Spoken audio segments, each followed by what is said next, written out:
Good morning. Christopher, Mr. Hug-O-Matic. I want you to focus on what God has given me to share with you, Christopher. And the title of this video, Lovingly Naive. Check it out. What you're looking at is 16 bags of salt. 16 times 40, it's 400. 6 times, that's 640 pounds of salt that's going to be put into water softeners.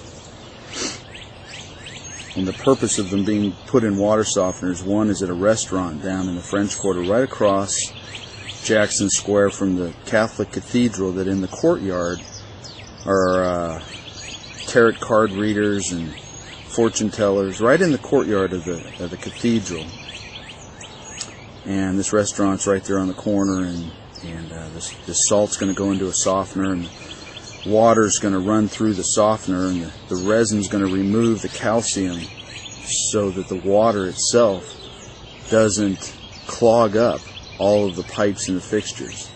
If you don't soften water, Mississippi water, hard water that comes off the river, it's only a matter of time before your pipes are completely clogged. So you think about that in a restaurant. You can't use all your fixtures, your faucets, your hot water, your dishwasher. You don't have any water, and it's not that the water isn't there. It's the water can't get through because the calcium has closed the pipes completely. A big problem. And what eliminates the problem?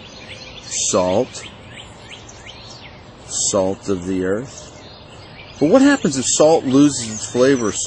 What's it become? It becomes dirt. It's thrown on the ground. It's trodden. If salt doesn't do its job, if the sodium doesn't do its job to remove the calcium on the resin within the water softener and it's not working, big problems result downstream for a business. Papa Louis seen 3-inch pipe in a major hotel in New Orleans. The calcium had built up so much due to hard water that it was coming through like just a needle. It had about a needle's worth of diameter left in that pipe, and the calcium had shut it off. It was a multi-million-dollar reconstruction job to fix what cheap salt would have prevented.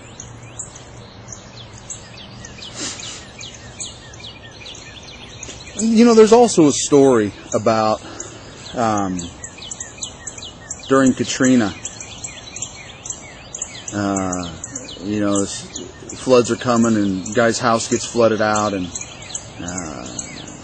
he's saying God's going to save him. God's going to save him. And the radio's telling him to evacuate. He doesn't evacuate. Floods came, fill up his house. He runs up to the roof of his house, standing on the roof of his house. He says, God's going to save me. And guy comes by in a boat.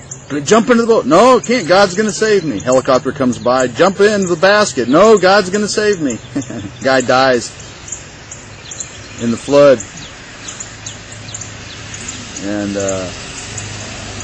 had a chance to talk to God. So I thought you were going to save me. He said, who do you think sent the helicopter? Who do you think sent the boat? Who do you think warned you to get out of your house?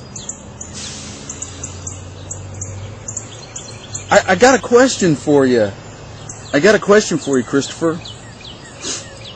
And I seriously want you to think about this and answer. Help me. What part of Jesus' ministry was not drama? What was Jesus', what part of it was not drama? What was the purpose of Jesus creating drama? What was the purpose? And who does he work for? Who does Jesus serve? Who do we serve?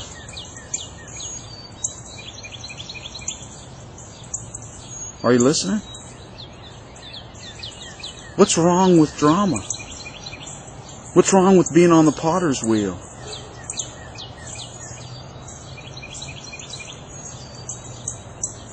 Did Jesus create drama? Did Jesus participate in drama? Think about it. Think about it. Naive, lovingly naive, my brother. And I'll end with this. Lanark 8. God bless you.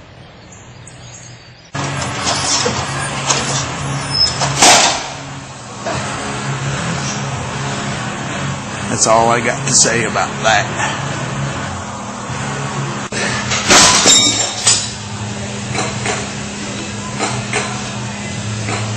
What are you waiting for?